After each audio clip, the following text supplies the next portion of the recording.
आज आपका टॉपिक है हमारे रिसर्च में सोर्स ऑफ डाटा। देखिए, सोर्स ऑफ डाटा तथ्यों के स्रोत, इसको हिंदी में बोलते हैं।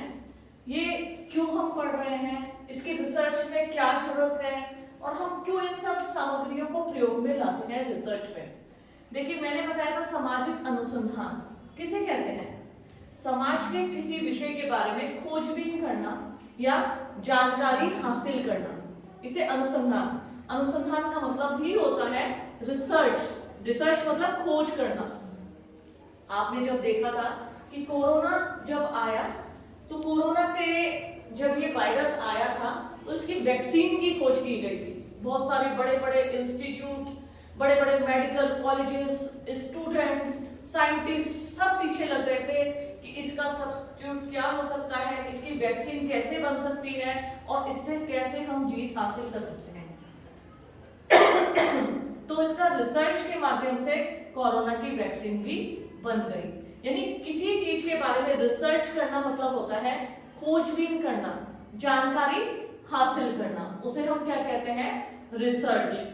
सोशल रिसर्च यानी समाज के किसी विषय के बारे में जानकारी हासिल करना, तथ्यों को एकत्रित करना। अब आता है सोर्स ऑफ डाटा। जब हम कोई भी रिसर्च टॉपिक ले लेते हैं, जैसे आपको कोई रिसर्च करना है, ठीक है, मैंने बताया था ना 4th सेम में आपको डेजर्टेशन करना है। उसके लिए सबसे पहले करना क्या होगा? आपको एक टॉपिक सर्च करना होगा जिसके ऊपर आपको रिसर्च करना है। टॉपिक कोई भी हो सकता है, समाज से संबंधित कोई भी समस्याएं, अपराधियों में हो सकती है, बाल अपराध, बच्चों में नशे की समस्याएं, छात्रों की समस्याएं, महिलाओं की समस्याएं। जैसे लास्ट टाइम की यदि मैं तुम्हें टॉपिक बताऊं तो बच्चों ने पंचायतों में महिलाओं की भूमिका, कामकाजी महिलाओं को विधानों के प्रति जागरूकता, घरेलू महिलाओं की समस्याएं, कृषकों की समस्याएं, इस तरह के टॉपिक लिए थे। जब हम किसी विषय को ले लेते हैं टॉपिक को रिसर्च करने के लिए, तो हमारे सामने एक सबसे बड़ी चुनौती आती है सोर्स ऑफ डाटा। हम तथ्यों को संकलित कैसे करें? संकलित करना मतलब इकट्ठा करना। तथ्यों को मतलब अपने अध्ययन विषय, जैसे हमने लिया पर्वतीय महिलाओं की समस्याएं, ये हमने एक टॉपिक लिया है। पर्वतीय महिलाओं का हमें अध्ययन करना है, क्योंकि हमने टॉपिक कौन सा लिया है? पर्वतीय महिलाओं की समस्याएं। तो हमें पर्वतीय महिलाओं का अध्ययन करना पड़ेगा। सबसे पहले हम निदर्शन के माध्यम से अध्ययन क्षेत्र का चयन करेंगे और जो निदर्शन की विधियों का प्रयोग करते हुए हम उनके उत्तरदाताओं को इकट्ठा करेंगे कि कितने लोगों को हम अध्ययन के लिए चुनेंगे। ठीक है, फिर आता है हम अध्ययन की कौन कौन सी विधि इस्तेमाल में लाएंगे। देखिए, किसी कार्य को करने के लिए जो विधियां प्रयोग में लाई जाती हैं, विधियां इन द सेंस, अगर मैं तुमसे कहूं तुम्हारे पास कुछ गेहूं है, इनको पीस दो, पीसने की कौन कौन सी विधि है? हाँ, या तो आप हाथ की चक्की में, ठीक है, एक विधि, दूसरी मिक्सी में, तीसरी आप चक्की पे रखाएं, वहां से पीसा पिसाया मिल जाए। उत्तराखंड में घराट बने हुए हैं, पंचक्कियां, पानी से चलने वाली चक्कियां। कहने का मतलब गेहूं को पीसने की बहुत सारी विधियां हैं। अब हमारे ऊपर निर्भर करता है हम कहाँ रहते हैं, किन किन विधियों को इस्तेमाल में कर सकते हैं। अगर घराट हमारे घर के पास मौजूद है तो हम घराट में पिसवा सकते हैं। हमारे पास गेहूं की चक्की, घर में आटा पीसने की चक्की है, हम उसमें पीस सकते हैं, ग्राइंडर में पीस सकते हैं। इवन मैंने खुद अपनी बात करूं तो मैंने एक छोटी चक्की रख रखी है घर में, तो वो पूरी अलमारी शेप की है, तो एक साथ 10 किलो आटा पीस देती है। तो मैं उसमें गेहूं डालती हूँ, आधा घंटा लगता है और उसमें सारे मेरे गेहूं पिस जाते हैं। अपनी सुविधा के लिए मैंने उसको घर पे रखा है। यदि मेरे पास वो नहीं थी जब, तो मैं बाजार में भेजती थी कि जाके इससे अच्छा चक्की पे कोई पिसवा लाएगा के। तो कहने का मतलब बहुत सारी विधियां हैं। ऐसे ही सामाजिक अनुसंधान के क्षेत्र में जब हम अनुसंधान करते हैं, रिसर्च करते हैं, रिसर्च को वैज्ञानिक बनाने के लिए, निष्पक्ष बनाने के लिए हमें अध्ययन की बहुत सारी विधियों को इस्तेमाल में लाना पड़ता है। क्योंकि निष्पक्षता और वैज्ञानिक अध्ययन तभी संभव है जब हम अध्ययन के लिए अध्ययन की विधियों को प्रयोग में लाएं। तो सोर्स ऑफ डाटा, तथ्यों के स्रोत किसे कहते हैं कि जब हम तथ्यों को, डाटा को एकत्रित करते हैं। सोर्स ऑफ डाटा, तथ्यों के स्रोत, जैसे कि मैंने बताया, प्राथमिक स्रोत और द्वितीयक स्रोत, primary data collection and secondary data collection, ये दो प्रकार का होता है। तथ्यों के प्राथमिक स्रोत जो होते हैं वो ऐसे स्रोतों को बोलते हैं जिसे एक अनुसंधानकर्ता स्वयं अपने आप अध्ययन क्षेत्र में जाकर आंकड़ों को कलेक्ट करता है। ध्यान से समझना, सबसे पहले मैं अंतर बता रही हूं। सोर्स ऑफ डाटा कलेक्शन में primary sources and secondary sources, तथ्य संकलन के प्राथमिक स्रोत और तथ्य संकलन के द्वितीयक स्रोत। तो प्राथमिक स्रोत मैंने आप लोगों को बताए हैं ऐसे स्रोत जिसमें अनुसंधान करता, मुझे पर्वतीय महिलाओं का अध्ययन करना है तो मैंने क्या करा, दुगड्डा या लैंसडौन जहरीखाल तहसील को लिया, फिर मैं स्वयं उस क्षेत्र में जाऊं, जाने के बाद वहां मैं अध्ययन की अन्य विधियों को इस्तेमाल करते हुए डाटा को कलेक्ट करूं। That is called primary data collection. ये हम कहते हैं तथ्यों के संकलन का प्राथमिक स्रोत। इसके भी प्रकार हैं। जब एक अनुसंधानकर्ता स्वयं अध्ययन क्षेत्र में जाकर तथ्यों को एकत्रित करता है उसे प्राइमरी सोर्स बोलते हैं, और ये होता है कई प्रकार का, जैसे अवलोकन, साक्षात्कार, अनुसूची, प्रश्नावली। इसके माध्यम से हम किन किन विधियों का प्रयोग में ला सकते हैं? अवलोकन यानी ऑब्जर्वेशन, इसको इंग्लिश में बोला गया है। साक्षात्कार इंटरव्यू, अनुसूची शेड्यूल, प्रश्नावली क्वेश्चनियर। ये सब अध्ययन की जो विधियां हैं ये अनुसंधान करता, जैसे मैंने बताया मुझे पर्वतीय महिलाओं का अध्ययन करना है, मैं अध्ययन की इन विधियों के किसी भी माध्यम से जाऊं, वहां पे लोगों से मिलूं, उनसे पूछूं, उनसे तथ्यों को संकलित करूं। किससे संबंधित? अपने अध्ययन विषय से संबंधित। ये मैं आपको अभी डिस्क्रिप्टिवली पढ़ाऊंगी आगे आने वाले चैप्टर्स में, अवलोकन, साक्षात्कार, अनुसूची, प्रश्नावली। फिर भी थोड़ा थोड़ा आज बता दे रही हूं। अवलोकन, इसको इंग्लिश में बोला जाता है ऑब्जर्वेशन। हम कहते हैं ना, मरीज को डॉक्टर के ऑब्जर्वेशन में रखा गया है। कई बार कहते हैं कि गंभीर चोट लगी है, ऑपरेशन तो हो गया है, अब उसको आईसीयू में डॉक्टर के ऑब्जर्वेशन में रखा गया है। ऑब्जर्वेशन कहते हैं आंखों से देखना, कानों से सुनना, बिल्कुल आमने सामने की स्थिति में बिल्कुल ऑब्जर्व करना। आंखों देखी कहते हैं ना, जिसे आंखों देखी कानों सुनी, इसे कहते हैं ऑब्जर्वेशन। जब एक अनुसंधानकर्ता स्वयं अध्ययन क्षेत्र में जाता है, मैं महिलाओं के ऊपर अध्ययन कर रही हूं, तो मैं अध्ययन क्षेत्र में जाकर महिलाओं से मिलूं, पूछूं, उनकी समस्याओं को जानूं। जब तक मैं नहीं जानूंगी, दूर बैठ के सिर्फ अध्ययन करूंगी, तो उसमें ना तो निष्पक्षता आएगी, ना ही उसमें वैज्ञानिकता आने की संभावना होती है। तो ऑब्जर्वेशन में क्या करना पड़ता है? एक अनुसंधानकर्ता को स्वयं अध्ययन क्षेत्र में जाकर अध्ययन करना पड़ता है। जैसे मैंने तुम्हें अभी अभी बताया कि आप सभी लोग रिसर्च करेंगे। रिसर्च के लिए आपको सबसे पहले अपने अध्ययन क्षेत्र में जाना पड़ेगा, फिर वहां लोगों से पूछना पड़ेगा, मिलना पड़ेगा। अगर हमें उनके बारे में जानना है कि तो क्या पता रहना भी पड़े, उसे हम कहते हैं ऑब्जर्वेशन। ऑब्जर्वेशन कई प्रकार का होता है, ये मैं आपको जब अवलोकन पढ़ाऊंगी तो उसमें विस्तार से बताऊंगी। नेक्स्ट आता है साक्षात्कार, इंटरव्यू। इंटरव्यू कहते हैं आमने सामने की स्थिति में वार्तालाप करना, प्रश्नों को पूछना और उनका उत्तर देना।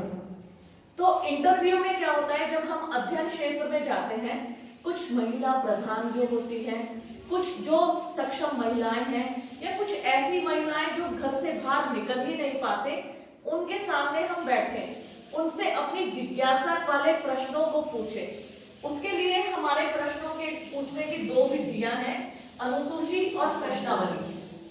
अनुसूची और प्रश्नावली दोनों ही जो है प्रश्नों की सूची है। दोनों को ही प्रश्नों की सूची है। दोनों में अंतर क्या है? अनुसूची ऐसे लोगों के लिए बनाई जाती है जो पढ़े लिखे नहीं होते। हम क्या करते हैं, उनका इंटरव्यू लेने जाते हैं, खुद ही उनसे क्वेश्चन पूछते हैं, जो वो आंसर मौखिक रूप से बता देते हैं, फिर हम उनको भरते जाते हैं। ध्यान से समझना, अनुसूची प्रश्नों की सूची है जिसे अनुसंधानकर्ता, इंटरव्यू शेड्यूल भी कई बार बोला जाता है, साक्षात्कार अनुसूची, आमने सामने की स्थिति में उत्तरदाता से प्रश्नों को पूछता जाता है और भरता जाता है। यह इसलिए प्रयोग में लाई जाती है, कई बार जब हम रिसर्च करते हैं तो जरूरी नहीं है जो उत्तरदाता है, जो हमारे रिस्पोंडेंट है, वो पढ़े लिखे हो। कई बार लोग अनपढ़ भी होते हैं, समझ नहीं पाते। एक क्वेश्चन को वो पूछते, क्या बोला आपने कि कितनी बार कार्य स्थल पर जाते हैं, इसका क्या मतलब हुआ, मतलब उसको हम पूरा समझा के, पूरा डिस्क्रिप्टिवली बता के उनके संतुष्ट आंसर को अपनी शेड्यूल में लिखते जाते हैं। नेक्स्ट है प्रश्नावली। प्रश्नावली भी है प्रश्नों की सूची, जिसे अनुसंधानकर्ता उत्तरदाता के पास जो पढ़े लिखे होते हैं, ये कब प्रयोग में लाई जाती है? जब उत्तरदाता जो होते हैं वो पढ़े लिखे होते हैं, लिटरेट प्यूपिल होते हैं, जो पढ़ना लिखना जानते हैं। तो हमारे बच्चों ने गूगल फॉर्मेट के माध्यम से, कुछ बच्चों ने लास्ट ईयर जो टॉपिक लिया था वो लिया था कार्यस्थल पर वर्किंग महिलाओं को विधानों के प्रति जागरूकता। तो उसमें उन्होंने गूगल फॉर्म बनाया था। अब गूगल फॉर्मेट का जमाना है, जो पढ़े लिखे लोग होते हैं आजकल मोबाइल सब इस्तेमाल करते हैं, प्रश्नों को गूगल फॉर्मेट में बनाया और उसको व्हाट्सएप के माध्यम से, जैसे मैंने आप लोग को भेज दिया, कई बार मैं आपको डिटेल के लिए गूगल फॉर्म भेजती हूँ कि अपनी डिटेल भरिए, तो वो मेरे पास सारा डाटा रिकॉर्ड हो जाता है। तो जैसे पुलिस, उत्तराखंड पुलिस का अध्ययन हुआ था, कोटद्वार कॉलेज का अध्ययन हुआ था इस माध्यम से। तो ये बहुत परफेक्ट विधि है। प्रश्नावली उन लोगों के लिए जो पढ़े लिखे होते हैं, उनको बनाकर या तो डाक द्वारा भेज दी जाती है। आजकल ईमेल और सोशल मीडिया साइट्स का जमाना है, तो आजकल गूगल फॉर्म भी बन रहे हैं, उनको भी हम क्वेश्चनर के मोड में प्रयोग कर सकते हैं। तो जिसके माध्यम से हम संबंधित उत्तरदाता को भेज देते हैं, वो भरकर हमें भेज देता है, सबमिट कर देता है डाटा। तो प्राइमरी सोर्स ऑफ डाटा ऐसे सोर्स ऑफ डाटा को कहते हैं जिसे एक रिसर्चर को, रिसर्चर मतलब अनुसंधानकर्ता को स्वयं अध्ययन क्षेत्र में जाकर तथ्यों को एकत्रित करना पड़ता है। तो उसे क्या कहते हैं? Primary source. बच्चों एक बात आपसे मैं डिस्कस करती हूँ, जैसे आप एमए थर्ड सेम के स्टूडेंट हैं, अभी आप लोग यूजीसी नेट या समाजशास्त्र विषय से अन्य परीक्षाएं देने जाएंगे। आपको पता है सभी को, परीक्षा का जो मोड है वो ऑब्जेक्टिव टाइप होता है। आप क्या करते हो, ऑब्जेक्टिव पढ़ने के लिए मोटी मोटी किताबें, ये सब चीजें बाजार से खरीद के लाते हो कि हमें तैयारी करनी है। अक्सर बच्चे मुझसे पूछते हैं, मैडम हमें बताइए कि किस तरीके से हम तैयारी करें, कैसे हम नेट क्वालिफाई कर सकते हैं, कैसे पढ़ सकते हैं। लेकिन अगर मैं तुम्हें बताऊं कि यदि आप सीरियसली इन्हीं चीजों को पढ़ेंगे तो यही सब चीजें एग्जाम में आती हैं, क्वेश्चन मोड में आती हैं। अब इसी को ले लीजिए, अब इसमें से कुछ भी एक हटा देंगे, कुछ और लगा देंगे, पूछेंगे कौन सी primary source of data collection नहीं है? अवलोकन, साक्षात्कार, अनुसूची, प्रश्नावली। या secondary source of data collection में इसको हटा के अवलोकन डाल देंगे कि इसमें से कौन सी तथ्यिक सोर्स ऑफ डाटा कलेक्शन नहीं है। तो ध्यान से समझिए, क्वेश्चन इन्हीं में से आते हैं, बस आपको क्या है, बहुत डीपली समझने की जरूरत है। ये तो आप पढ़ चुके हैं, primary source of data collection, secondary source of data collection, तो इनको बहुत डीपली पढ़िएगा, ठीक है। तो प्राथमिक स्रोत समझ में आ गए, जिसे अनुसंधानकर्ता स्वयं अध्ययन क्षेत्र में जाकर तथ्यों को एकत्रित करता है। अब आते हैं हम secondary source of data collection, यदि तथ्य संकलन के दैतिक स्रोत इनको बोला जाता है। दैतिक स्रोतों को सेकेंडरी इसलिए बोला जाता है, इसमें ऑलरेडी डाटा कलेक्टेड होता है, हमें कहीं नहीं जाना, हमें किसी से कुछ नहीं पूछना, हमें तो जो ऑलरेडी कलेक्टेड डाटा है बस उसको देखना है। इसके कौन कौन से वो हैं सोर्सेस? डायरी, जैसे बहुत से लोग डायरी लिखते हैं, अपनी आत्मकथाएं, बायोग्राफी, ऑटोबायोग्राफी कहते हैं ना, सचिन तेंदुलकर की, अटल बिहारी वाजपेयी जी की और सौरभ गांगुली की, बहुत लोगों की। और इसी प्रकार तुजुके बाबर की आत्मकथा, इस तरीके से जो आत्मकथाएं लिखते हैं, तो उसमें क्या होता है, उनके अपने बारे में पूरी चीजें, और बहुत से लोग खुद अपनी डायरी लिखते हैं, तो उससे उनके जीवन में जो घटनाएं, जो कठिन मोड़ आए, उन संघर्षों का उन्होंने कैसे सामना किया। मैंने रिसेंटली एक फिल्म देखी थी, रॉकेटरी, तुमने देखी है? क्या है वो बेटा? एक साइंटिस्ट के बारे में है। उस साइंटिस्ट ने कैसे स्ट्रगल किया, उसके साथ कुछ ऐसे जीवन में मोड़ आ गए थे रॉकेट बनाते बनाते कि उसको पूरा नीचे तक ले आए थे, लेकिन उसने लड़ाई लड़ी। तो डायरी से कई बार हमें लोगों के बारे में, जैसे हमें कई बार केस स्टडी करते हैं, केस स्टडी कहते हैं प्रॉपर किसी एक व्यक्ति के ऊपर अध्ययन करना, ठीक है, केस स्टडी उसको बोला जाता है। तो जिस व्यक्ति के हम ऊपर अध्ययन कर रहे होते हैं, तो उससे संबंधित हमें जानकारी इकट्ठा करनी होती है। तो जानकारी इकट्ठा करने का सबसे अच्छा मेथड है, यदि हमें उसकी डायरी मिल जाए, आत्मकथा लिखी मिल जाए, तो उससे हम बहुत जल्दी अध्ययन कर सकते हैं। दूसरी आती है इसमें समाचार पत्र, न्यूज़पेपर। न्यूज़पेपर छप चुके होते हैं, बस हमें डेट वाइज निकालना है, हमें जानकारी कहां से मिल सकती है। फॉर एग्जाम्पल, हमें किसी क्रिमिनल्स का, आजकल मैं देखती हूँ सीरियल किलर वाली पिक्चरें बहुत बन रही है, सीरियल किलर वाली वेब सीरीज बहुत बन रही है, तुमने देखी है? कौन सी देखी है? कठपुतली देखी है? कठपुतली एक आई थी अभी, मतलब रिसेंटली कुछ पिक्चर चल रही है जो किसके ऊपर चल रही है? Serial killers. वो क्या होते हैं, ढूंढ ढूंढ के मारते हैं, और उस दिमाग से उनको कुछ सनक होती है। कहने का मतलब, अगर मैंने उन फिल्मों में देखा, वो समाचार पत्र, न्यूज़पेपर की कटिंग्स इकट्ठा करते हैं कि पहले कहां घटना घटित हुई थी, इससे पहले कहां हुई थी। तो सेकेंडरी सोर्स में न्यूज़पेपर्स भी आते हैं, क्योंकि न्यूज़पेपर्स छप चुके होते हैं, और इनके छपने के बाद इनमें क्या होता है, न्यूज़पेपर में बहुत अच्छे से डाटा को हम कलेक्ट कर सकते हैं इकट्ठे हुए। हमें कहीं ढूंढने की जरूरत नहीं है, गूगल पर जाइए, किसी लाइब्रेरी में जाइए, बस आप तथ्यों को संकलित कर सकते हैं।